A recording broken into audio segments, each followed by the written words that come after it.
Chaque fois qu'on parle de cette équipe de Chili, on est obligé de revenir dessus.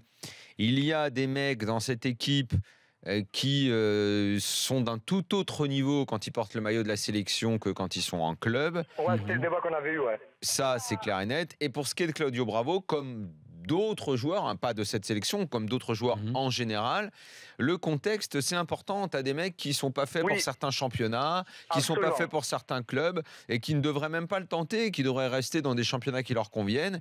Et je pense que de ce côté-là, Claudio Bravo a peut-être pas fait un choix méga heureux en club, mais qu'il soit bon en sélection...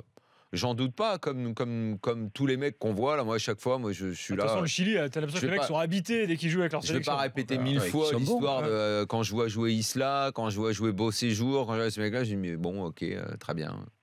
Pourquoi en club ils sont pas bons quand on les voit et pourquoi en sélection les gars ils font tout le temps le match?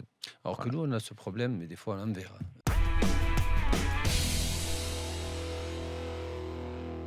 Arrive un moment au niveau international, à l'équipe nationale, ben c'est un autre palier, on le sait que c'est beaucoup plus dur. On n'a pas le Bernardo Silva qu'on a l'habitude de voir en club. Parce qu'il est encore timide. Ouais. Parce que déjà, il n'était pas titulaire il y a encore quelques temps. Alors qu'on pensait qu'il pourrait l'être, mais il ne l'était pas. Pour l'instant. Bernardo, il a besoin d'être en confiance, d'être installé dans les... Là, en fait, il est encore un peu sur la pointe des pieds, genre, il faut que je prouve, il faut que je montre. Mais néanmoins, sur quelques prises de balles ce soir, il a cette capacité. Il rate très peu de passes. Tu sais, les passes où il décale le mec qui arrive à côté de lui et tout, c'est toujours précis, là, propre, il met le ballon au bon endroit. Qui fait la différence. Donc, moi je pense qu'il doit être absolument titulaire dans cette équipe-là.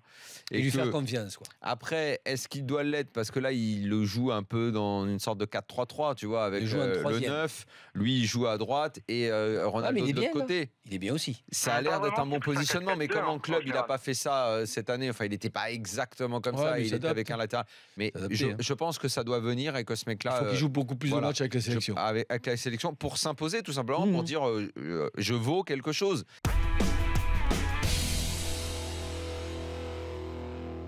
Je pense qu'on peut accorder une importance grande au foot. C'est ce qu'on fait nous, c'est ce que je fais moi, c'est ma passion depuis que je suis gamin. Maintenant, il y a une différence entre être passionné lucide et être passionné aveugle. Moi, j'adore le foot, que j'ai envie que les clubs soient performants, machin, mais si à côté de ça, j'entends qu'il y a des statuts particuliers, des statuts fiscaux particuliers pour les joueurs de foot, mais que je dois me taire juste parce que ça permet à ces clubs-là de bien marcher ou à mes clubs de bien marcher. Tu vois, au bout d'un moment, bon, tu vois, là, on est au-delà du pain et des jeux, quoi. Moi, le Decret Beckham en Espagne, je dis, ok, bah voilà. Donc, il faut être un véritable pays passionné pour accepter un truc pareil. Que les mecs, leurs joueurs étrangers, ne payent pas l'impôt de la même façon que les autres. Surtout que c'était une période où le chômage explosait en Espagne. En plus, c'était une période où exactement la situation économique en Espagne était pas bonne du tout. Et les mecs, en gros, c'était... on va calmer le peuple en leur offrant les bons matchs et les grandes stars dans les clubs parce que ça va leur remplir... Tu vois, c'était vraiment le pain et les jeux. Ça, tu vois, on a le droit d'être passionné, mais on peut quand même être un petit peu lucide.